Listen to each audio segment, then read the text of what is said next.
The next principle I call giving up your personal history. And I learned it from a man named Carlos Castaneda, who once said that one day, he said, I finally realized that I no longer needed a personal history. And just like drinking, he said, I gave it up. And that, and only that, has made all the difference in the world. You know the nice thing about giving up your personal history? Is that if you don't have a story, you don't have to live up to it.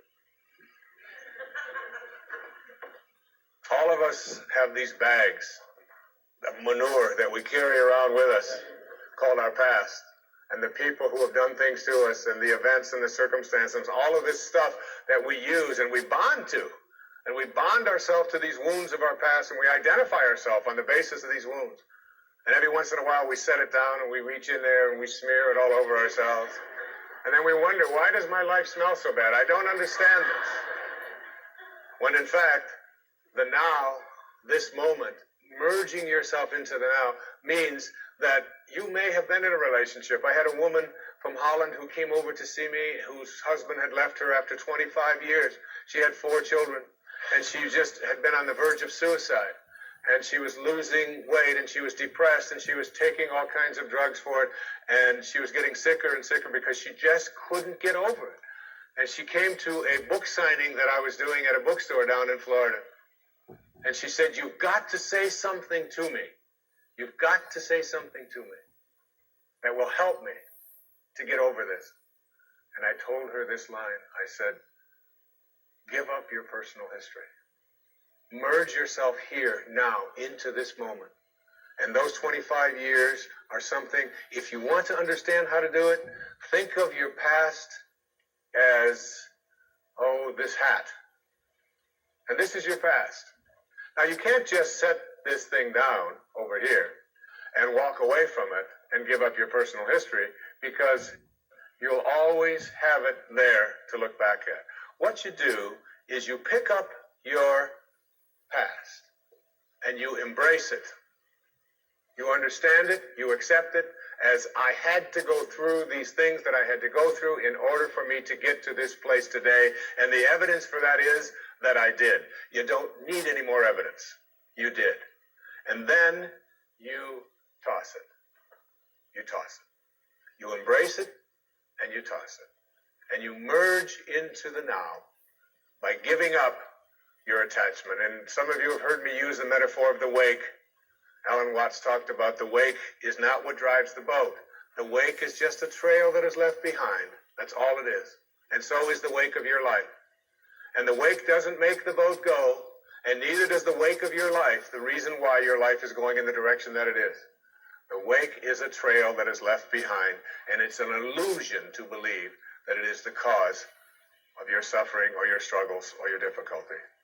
Give it up. Let it go. Embrace it, understand it, get help doing that if you must, and then move into the now. The next principle I call, it's from a line of Albert Einstein. He said, you can't solve a problem with the same mind that created it. In order to work at solving these things called problems in your life, you have to change your mind. It is your mind where they live. It is your mind that created them. There is where you experience them. They're all illusions. You must change your mind. Literally rewrite your agreement with reality. One of the things I had said earlier is that one of the most difficult things to do in the world is to admit that you were wrong. Admitting that you were wrong is nothing more than saying, I have been making choices with my mind that have created things in my life that are not working. And I no longer intend to continue making those choices. I was wrong. You don't have to make a declaration of it. You don't have to go out and feel guilty about it. You just simply say, it didn't work. The relationship that I was in before, I behaved in these ways. I didn't realize that it wasn't working for me. Now I do, and this is where I choose to be now. The next principle I call embracing silence. And embracing silence is not that I say this to you because it's so important to be quiet.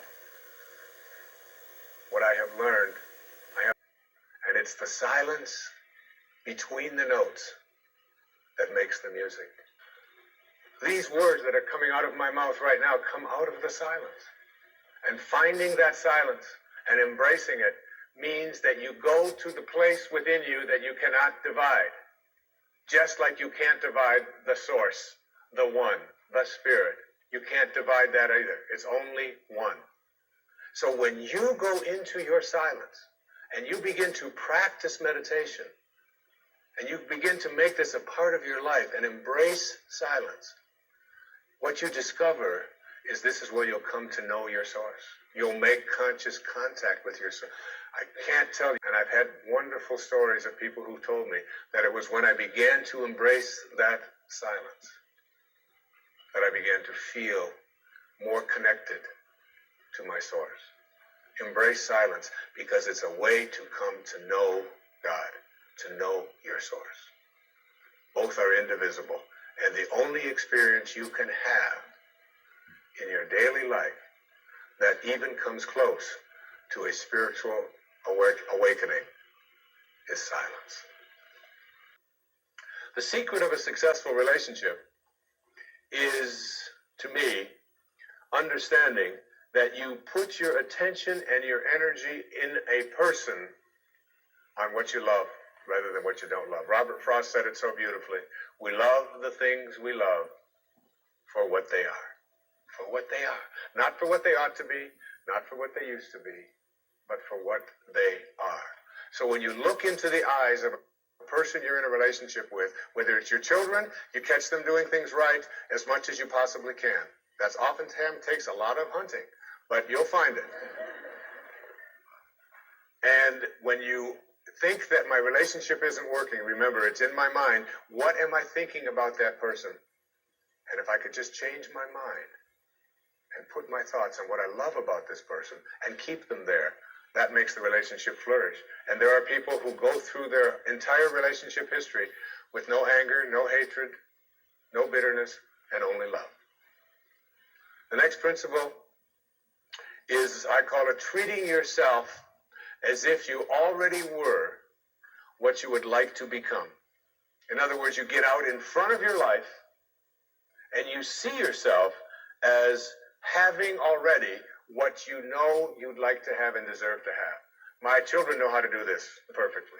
I have a daughter who wanted a prom dress, and the prom dress was way outside the budget that I thought a prom dress should be. I thought a prom dress shouldn't cost over $20, so I do have a problem, right? But I upped it to somewhere around $250.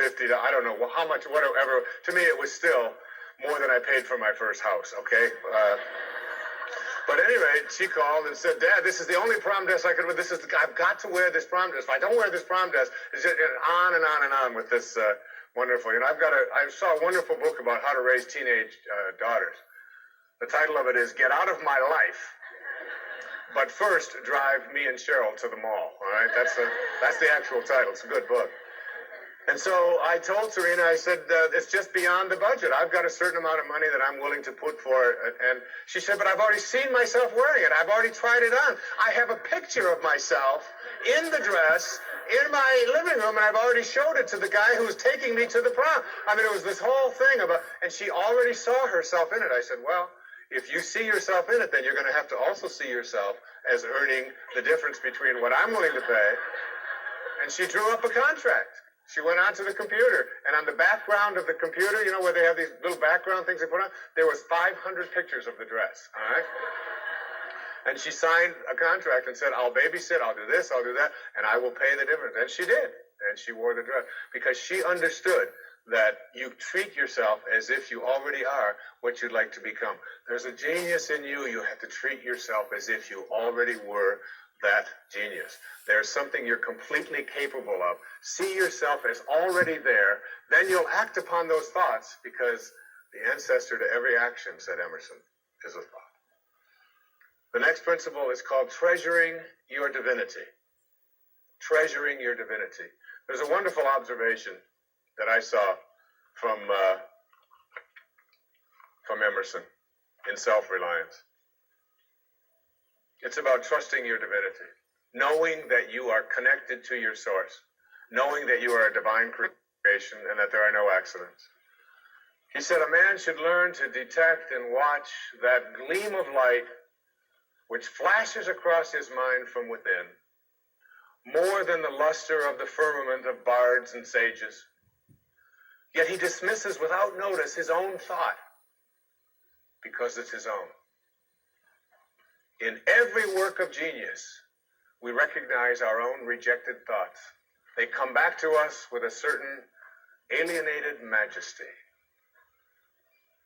We often reject our thoughts, and we see the things that we think of as grand and as genius, and we reject them because they're our own, treasuring our divinity instead of being terrified of it, knowing that I am always connected to my source. There is no way that I cannot, because it is in you, and I am in you, and you are in me, and you can never be separated from it. There is no place that this source is not.